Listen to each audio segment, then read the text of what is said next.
Bonjour à tous, aujourd'hui Tout Trail vous invite à découvrir une autre façon de vivre votre passion pour la course en pleine nature. Beaucoup d'entre vous se rendent dans l'Hexagone pour participer à des courses comme l'Ultra Trail du Mont Blanc, mais avez-vous déjà eu envie d'essayer la course sur neige? Pour vous aider à vous décider, voici un aperçu de la 5e édition de la Romefontaine dans les Pyrénées. C'est parti pour une destination 100% exotique.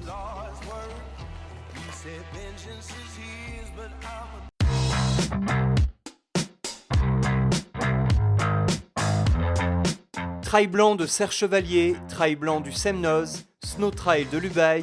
En métropole, les courses sur neige se développent de plus en plus et font fureur parmi les passionnés de trail. La neige offre des ambiances et des sensations différentes, des paysages à couper le souffle. Et l'occasion de varier son entraînement pendant les longs mois d'hiver.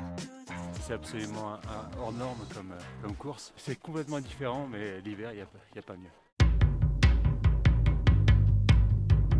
Parmi ces épreuves qui fleurissent dans le calendrier, la Romefontaine, dont la 5e édition s'est déroulée à Font-Romeu dans les Pyrénées-Orientales fin janvier.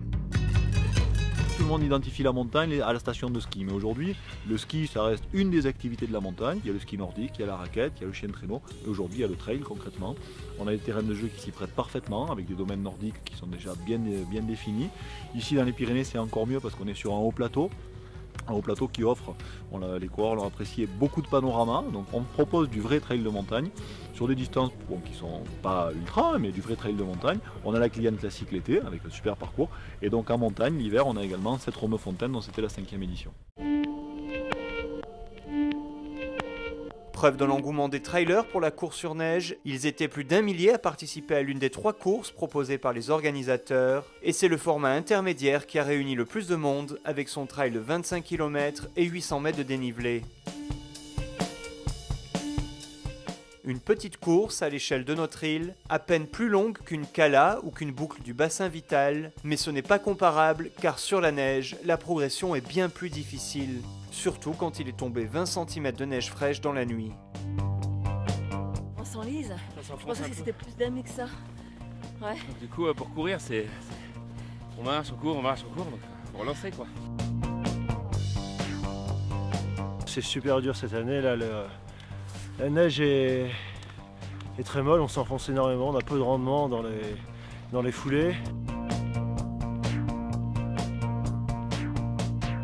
Si les conditions cette année étaient particulières, en temps normal, la progression se fait sur des pistes damées et il faut prévoir les chaussures adéquates en les équipant de chaînes comme pour les roues de voiture ou de semelles cloutées pour améliorer l'adhérence.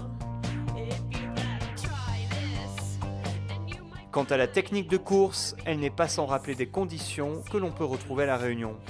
Ça serait plutôt comme de la course sur sable ou dans la boue, c'est-à-dire que c'est vachement coûteux en énergie et c'est pas très productif. On a une foulée assez mauvaise, donc on court beaucoup en puissance. Donc ça a cet avantage de bosser la puissance et de passer beaucoup d'énergie, on va dire, pour pas aller très vite, mais voilà, c'est une bonne préparation.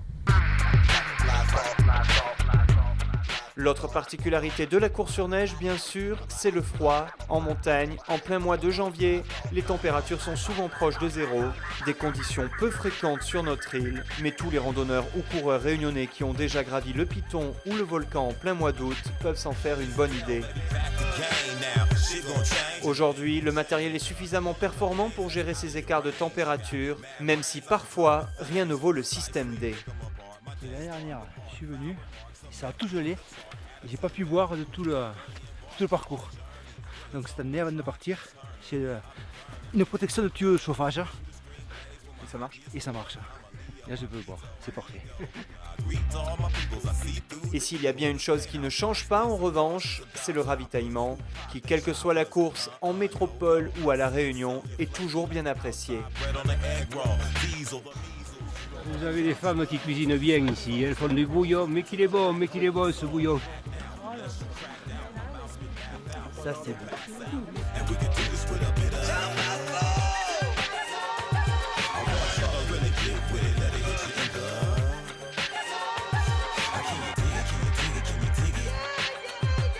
Michel Lannes, le grand vainqueur du format long de cette édition, figure parmi les meilleurs coureurs actuels de métropole. Il est déjà venu participer 2 fois au Grand Raid et malgré un abandon sur l'édition 2012 après avoir longtemps été 3e derrière Kylian Jornet et Iker Carrera, le métropolitain connaît bien les sentiers et les coureurs réunionnais.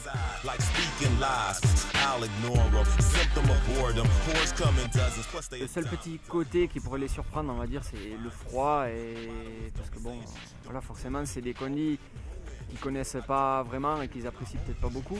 Après au niveau appui, il y a beaucoup de similitudes avec la boue, avec les racines aussi quand c'est mouillé. À la Réunion c'est vraiment très compliqué. Et donc je pense que ça pourrait être un bon tremplin pour eux et je pense qu'ils seraient vite très efficaces sur neige. Ouais. Avec plus d'une trentaine de trails blancs répartis sur les mois d'été austral, les occasions pour les Réunionnais de tenter l'aventure ne manqueront donc pas. Avis aux amateurs.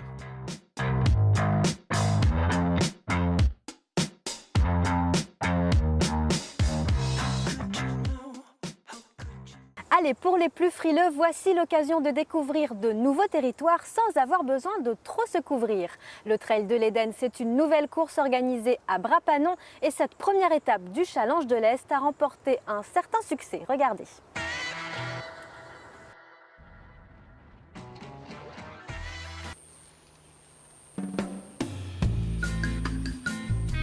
Avec sa végétation luxuriante et ses nombreux sentiers, la région Est a de quoi séduire les amateurs de trail. Pourtant, comparé à la côte Ouest qui accueille chaque saison de nombreuses courses prestigieuses, comme l'Arc-en-Ciel ou le Bassin Vital, la côte Est de l'île était plutôt délaissée par les organisateurs de courses jusqu'à aujourd'hui. Ce dimanche 2 mars s'est en effet déroulée la première édition du Trail de l'Éden dans les hauteurs de Bras-Panon. Anciennement course de côte d'une dizaine de kilomètres, abandonnée depuis quelques années, la course a été remise au goût du jour et remodelée pour créer un véritable trail de 26 km et 1300 mètres de dénivelé. Une nouvelle formule qui a séduit, puisqu'ils étaient presque 500 coureurs à arpenter les sentiers de la forêt d'Éden, dont de nombreuses têtes d'affiche comme Gilles C. Félicité, Johnny Olivard, Jean-Marie Cadet ou encore Jean-Louis Robert. Et aussi un certain Judex Duron, vainqueur de la Transinor et nouveau venu sur le trail. Un succès auquel les organisateurs ne s'attendaient pas. Moi-même, je ne m'attendais pas à autant de monde. Je me pensais 300 en espérant, en me disant s'il y a 250, c'est bien. Mais 480, je suis comblé, quoi. Ce succès peut s'expliquer en partie par le calendrier du mois de mars qui, cette année, est très peu fourni en épreuves. Mais l'engouement des coureurs pour cette course est aussi lié à l'envie de découvrir de nouveaux territoires. Ça change un peu de venir courir dans l'Est. C'est un autre terrain, ça change un peu de l'Ouest, là où j'ai l'habitude de m'entraîner. Ça fait plaisir aussi. C'était une façon pour moi de découvrir l'Est que je ne connais pas du tout. Et bon, c'est très très gras, mais en tout cas c'est magnifique. Ça m'a fait rappeler le Colorado. Ceux qui n'aiment pas trop la montée et qui aiment bien les parcours roulants, je pense que ils vont être gâtés, quoi. Et c'était pas très long, donc ça allait, quoi. Donc c'était chouette, franchement, j'ai adoré. Les chemins sont bien. Franchement, s'il y aurait un peu moins de gadou, c'est vachement roulant, quoi. Et c'est très bien à faire, quoi. C'est une belle première édition. Côté météo, en revanche, l'Est est bien resté fidèle à sa réputation. Si la pluie a en partie épargné les coureurs, il n'en a pas été de même pour les sentiers, les jours précédant la course. Il y a un peu plus, j'ai l'impression, non? C'était pas écrit sur le bulletin d'inscription, je comprends pas. Combien ça va? C'est dur. Maintenant ça descend? Ouais, mais si c'est aussi gadouilleux que ça... Ouais, je comprends pas, ils ont pas nettoyé. C'est pas possible. Je renonce. Le Trail de l'Éden était la première étape d'un nouveau challenge très localisé qui met à l'honneur 6 courses dans l'Est. Et la moitié d'entre elles, comme le Trail de l'Éden, sont de nouvelles épreuves. 6 bonnes raisons donc, pour tous les coureurs, de connaître un peu mieux les sentiers de l'Est de l'île.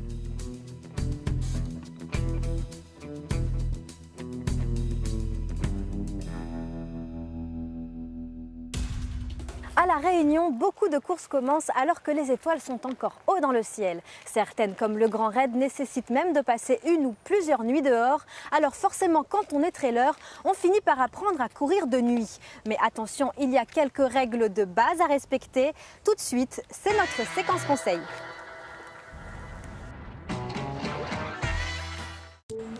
Alors Thierry Chambry, guide accompagnateur en montagne et entraîneur du RCSD. Aujourd'hui, on va se préparer à courir la nuit. Courir de nuit, ça implique de perturber son rythme de sommeil. Avant la course, on garde son rythme de vie normal parce que chacun a son rythme chronobiologique. Donc on va essayer de ne pas perturber tout ça. On va le perturber le jour de la course, c'est déjà assez contraignant en fait. Courir la nuit, ouais, c'est vrai qu'on a un champ de vision réduit, donc il faut avoir une bonne frontale qui éclaire bien, des bonnes piles.